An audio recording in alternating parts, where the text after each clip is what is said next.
You're scrolling through your bank statement and suddenly it hits you. You've been bleeding money on things you can't even remember buying. Fear starts creeping in. How did this happen? If you've ever felt that panic of losing control of your spending, you're not alone. That's exactly why I took on the 30-day no-spend challenge. And let me tell you, it changed the way I see money forever. Hey everyone, welcome back to the channel. Today I'm diving into what I learned from a month of no spending, and believe me, this is more than just a money-saving experiment. Quick question before we get started. What's the one thing you can't go a week without buying? Coffee? A random Amazon purchase? Hold on to that thought because by the end of this video, you might just rethink that habit.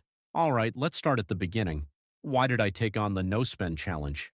Simple. I was tired of feeling like my money was slipping through my fingers. I wanted to regain control, to find out where my money was really going, and maybe even see if I could build a better relationship with it. That fear of financial uncertainty pushed me to commit. But little did I know, it wasn't just about cutting back on spending, it was about redefining my mindset toward money. The first week, brutal. I didn't realize how automatic my spending was. From the daily coffee run to the random shopping treats, I was spending without thinking. And let's be honest, resisting temptation when every app and store is begging for your money? Tough. Does anyone else get emotional when they delete an online shopping cart? Yeah, that's a whole vibe. But here's where the challenge started to surprise me. Once I broke through that initial discomfort, I felt something unexpected: freedom. I wasn't constantly checking my account balance or stressing about unexpected expenses, and that sense of control, that's priceless.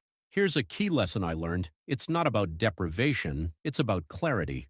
By the second week, I started realizing just how many of my purchases were based on wants, not needs. Separating the two is easier said than done, but it's essential. It's that moment when you open your fridge and realize you don't need takeout because you already have everything you need to cook a meal. And once you start asking yourself, do I really need this? The game changes. By the way, how many of us have a favorite store we avoid just to save money? Yep, I see you.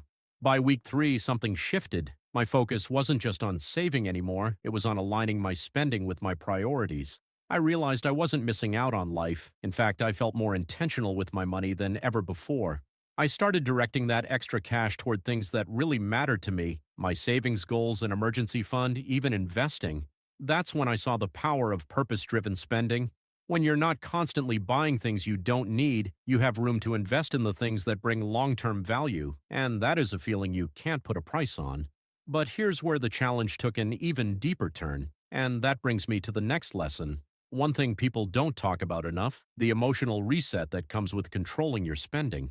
The fourth week wasn't about saving money anymore. It was about realizing how much I was spending for emotional reasons. Feeling down? Buy something to feel better. Bored? Scroll through an online store? Sound familiar?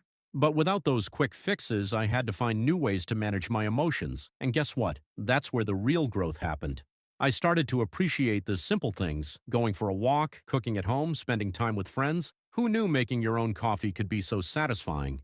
And here's the most important takeaway from the whole challenge. This wasn't just about a month of no spending, it was a mindset shift. I came out of the challenge realizing that I didn't need to go back to my old habits. I didn't need to chase every sale or indulge every impulse, because the truth is, financial freedom comes from control, not from deprivation, but from intentionality.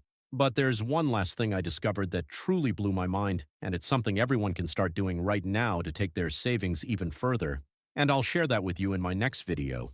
So if you're ready to take your savings to the next level, here's what I recommend. Click on the screen now to watch my video on 10 money-saving hacks you need to try in 2024. These hacks will help you save even more and make 2024 your best financial year yet. Remember, your financial freedom is just a few smart decisions away. Stay wise and keep shining.